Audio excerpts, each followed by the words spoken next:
ಗಂಗಮ್ಮ ತಾಯಿ ಭೂಮಿಗೆ ಏಕೆ ಬಂದಳು ಗೊತ್ತಾ? ಭಗೀರಥನ ತಪಸ್ಸಿನಿಂದ. ಸಾಗರ ಚಕ್ರವರ್ತಿ ವಂಶದ ಭಗೀರಥನು ತನ್ನ ಪೂರ್ವಜರಿಗೆ ಮುಕ್ತಿ ಕೊಡಿಸಲು ಗಂಗೆಯನ್ನು ಭೂಮಿಗೆ ತರಲು ದೀರ್ಘಕಾಲ ತಪಸ್ಸು ಮಾಡಿದನು.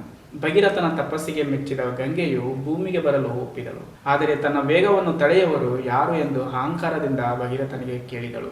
ಗಂಗೆ ವೇಗವನ್ನು ತಡೆಯಲು ಭಗೀರಥನು ಶಿವನನ್ನು ಪ್ರಾರ್ಥಿಸಿದನು. ಗಂಗೆಯು ಆಕಾಶದಿಂದ ಅತಿ ವೇಗವಾಗಿ ಕೆಳಕ್ಕೆ ಧುಮುಕಿದಾಗ ಶಿವನು ತನ್ನ ಜಡೆಯನ್ನು ಬಿಚ್ಚಿ ಗಂಗೆಯನ್ನು ತನ್ನ ತಲೆಯ ಮೇಲೆ ಸೆರೆ ಹಿಡಿದನು. ಶಿವನ ಜಡೆಯಲ್ಲಿ ಸಿಲುಕಿದ ಗಂಗೆಗೆ ಹೊರಬರಲು ದಾರಿ ಸಿಗದಂತಾಯಿತು. ನಂತರ ಭಗೀರಥನ ಕೋರಿಕೆಯ ಮೇರೆಗೆ ಶಿವನು ತನ್ನ ಜಡೆಯಿಂದ ಒಂದು ಸಣ್ಣ ಎಳೆಯನ್ನು ಬಿಟ್ಟು ಗಂಗೆಗೆ ಶಾಂತವಾಗಿ ಭೂಮಿಯ ಮೇಲೆ ಹರಿಯುವಂತೆ ಮಾಡಿದನು.